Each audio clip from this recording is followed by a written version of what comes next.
tudo que havia sido dito na CPI da pandemia hoje, antes da acusação que o deputado federal Ricardo Barros fez contra a comissão, acabou ficando em segundo plano diante da gravidade daquilo que ele falou.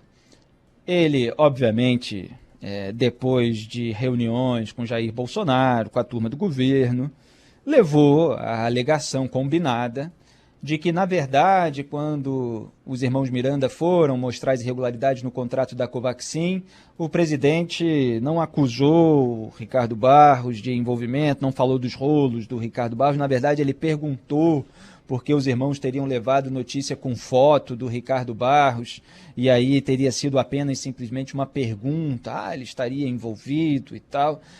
Ainda que fosse só isso, e aí você tem a versão de cada um, porque não veio à tona nenhuma gravação, já mostra que havia uma desconfiança por parte do presidente, dado o histórico do Ricardo Barros, que o presidente legitimou, porque o presidente escolheu o Ricardo Barros para ser líder do governo na Câmara dos Deputados. O mesmo presidente que, em campanha em 2018, nunca é demais lembrar, dizia: nós não integramos o Centrão, vamos parar com esse negócio aí de ter que ir mais pro centro e tal, esse mimimi, vamos melhorar o Brasil, parar com essa vaselina aí e tal.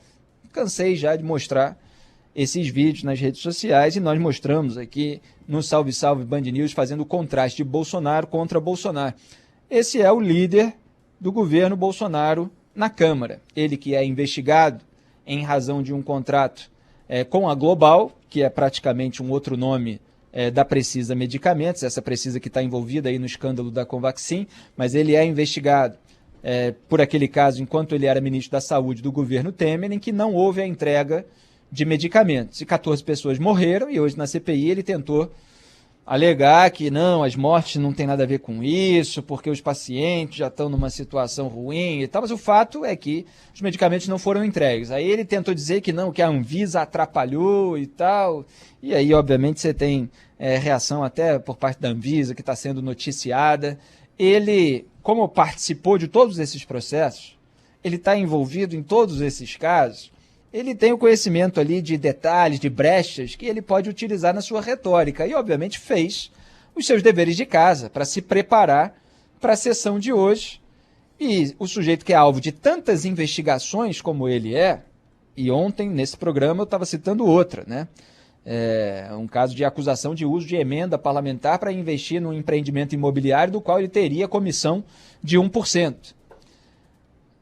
São vários, a gente perde até a conta. Ele foi delatado pela empreiteira Galvão e Engenharia por ter recebido 5 milhões de reais em propina para facilitar a compra de ativos da São Bento Energia pela Companhia Paranaense de Energia Copel.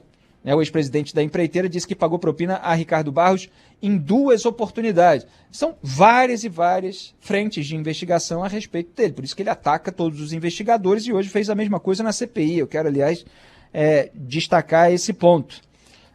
Então, o que eu ia dizendo é que, obviamente, uma figura que já é alvo de tantas investigações e ainda não foi preso, ele tem alguma habilidade para estar aí como uma raposa velha da política brasileira, integrante do Centrão, esse bloco que condensa, reúne ali um monte de investigados, réus, condenados, toda essa turma que atua para abrandar a legislação penal, para intimidar procuradores e juízes, etc.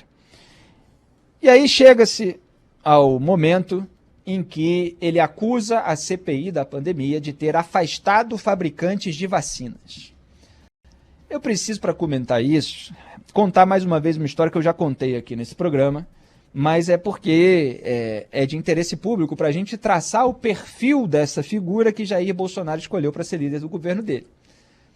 Eu, no rádio, antes de existir esse programa, era setembro de 2019, em outra emissora, tive a oportunidade de entrevistar, se é que se pode chamar aquilo assim, o Ricardo Barros, porque ele tinha ficado irritado com uma colocação que soava negativa para ele, aí mandou mensagem para a gente querendo participar do programa, para ter o seu direito de defesa. Então tá bom, pode colocar ele aí. E aí colocamos no ar, e ele começou a fazer os seus ataques, como fez hoje. E ele chamou juízes e procuradores de corruptos, ao vivo, né? em rede nacional, ele soltou essa. E aí eu confrontei e falei, quem o senhor está chamando aqui em rede nacional de corrupto? Porque é muito fácil, né, fazer uma acusação genérica de que juízes e procuradores são corruptos. Corrupto é quem rouba dinheiro público, né? É disso que se trata. Mas é usado por ele como um xingamento, como uma acusação aleatória ao Léo, simplesmente porque ele tem ódio daqueles que de alguma forma atrapalham as negociatas nas quais ele está envolvido. E ele amarelou, evidentemente, para dizer o nome de alguém em específico, porque, claro, ele sabe das consequências legais que podem existir se ele acusar efetivamente uma pessoa específica de um crime, que a pessoa obviamente não cometeu, como era o caso. Nenhuma das pessoas envolvidas na investigação jamais foi condenada por qualquer crime de corrupção. E aí, né, deu um ataque histérico, falou de imprensa marrom, não sei o quê, aquela coisa toda típica de político do Centrão, né, investigado, alvo de operação anticorrupção. Muito bem, aí hoje ele faz essa acusação contra investigadores, que é uma acusação do mesmo naipe de toda essa turma que acusava a Força Tarefa Anticorrupção de ter gerado desemprego. É sempre assim. Para ele, para essa turma, o problema não é a roubalheira, para essa turma o problema não é o boicote à vacina por parte de governo, para essa turma o problema não é atravessador negociando com o poder público, para essa turma o problema não é pagamento antecipado de 45 milhões de dólares, 200 milhões de reais para paraíso fiscal.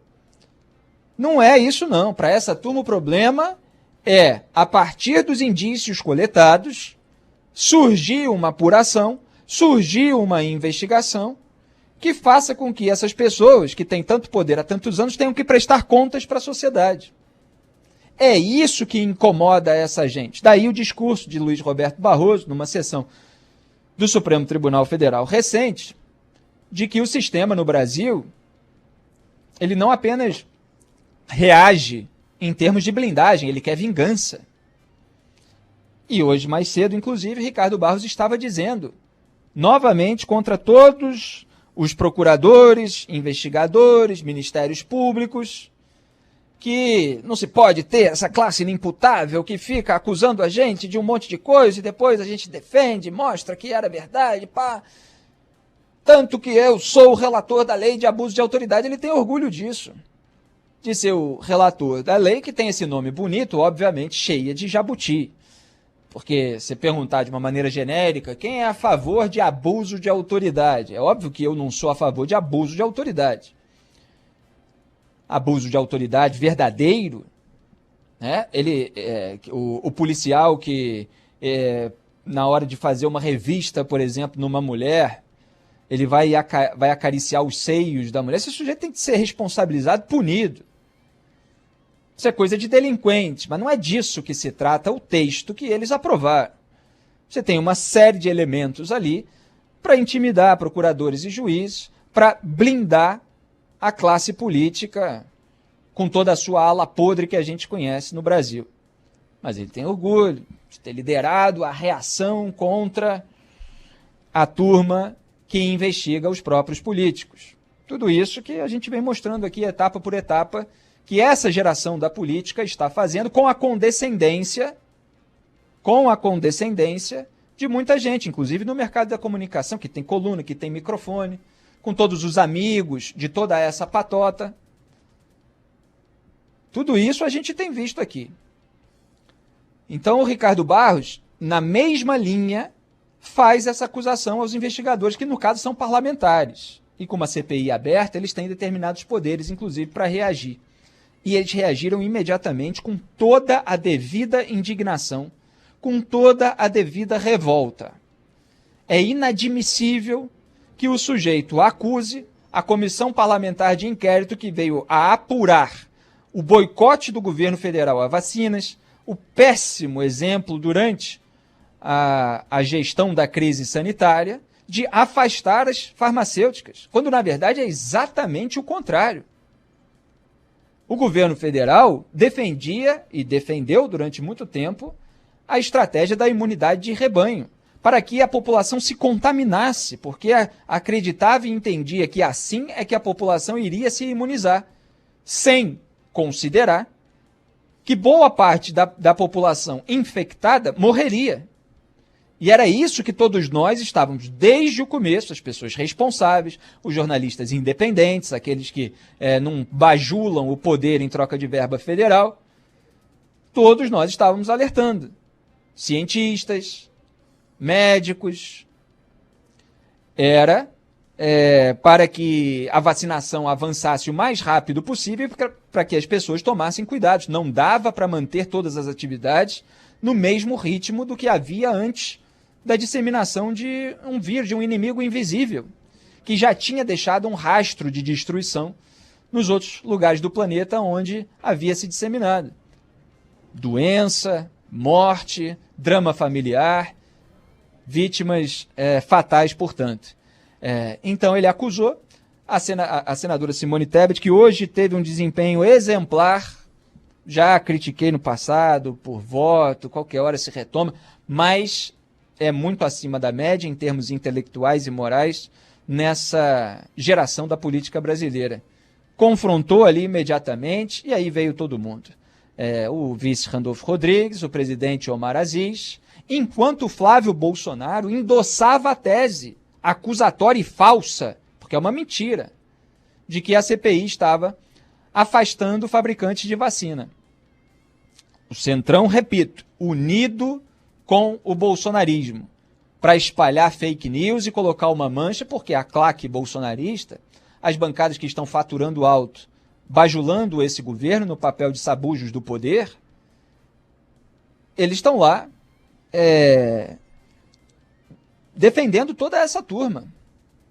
Eles estão lá para legitimar todas essas narrativas. E é gravíssimo o que aconteceu. E aí houve a suspensão da sessão, de tão indignado que todos ficaram, depois a retomada, e aí o senador Alessandro Vieira, ele veio fazer o questionamento, pediu ali uma questão de ordem, se eu não me engano, levantando a consideração para o presidente da comissão de que era preciso consultar o Supremo Tribunal Federal para saber o que fazer quando um depoente, deputado federal, mente descaradamente. E já, depois desse intervalo de 1 hora, trouxe ali a manifestação de farmacêuticas estrangeiras de que mantém o interesse de negociar vacinas com o Brasil. Isso que está acontecendo também por causa da CPI da pandemia. E os senadores colocaram muito bem aquilo que eu estava pronto para colocar nesse programa, que é o que a CPI atrapalha são as negociatas. O que a CPI atrapalhou foi o pagamento antecipado de 45 milhões de dólares, 200 milhões de reais, para um paraíso fiscal. Esse dinheiro que ainda não se sabe exatamente para quem iria, que bolso que iria irrigar. Essas negociatas foram atrapalhadas, a do Dominguete, a do Reverendo, a de todos esses atravessadores, essas intermediárias, algumas das quais já têm um histórico de investigação. Então, uma cena absolutamente deplorável a que a gente assistiu. Já havia, claro, uma discussão interna entre os membros da comissão de quando seria o momento exato para trazer o Ricardo Barros, porque todo mundo sabia que ele é ensaboado e tal, quanto mais provas tivesse contra ele, melhor. A comissão agora vai ter um tempo maior, inclusive, e aí ele já está convocado, ele tinha sido convidado e o presidente Omar Aziz explicou que só houve o convite por uma questão de deferência, por uma questão de respeito ao fato de ele ser deputado federal, então veio ali como uma testemunha, agora vai vir convocado e os parlamentares esperam que ele tenha a obrigação de dizer a verdade, coisa que ele, lamentavelmente, não fez hoje.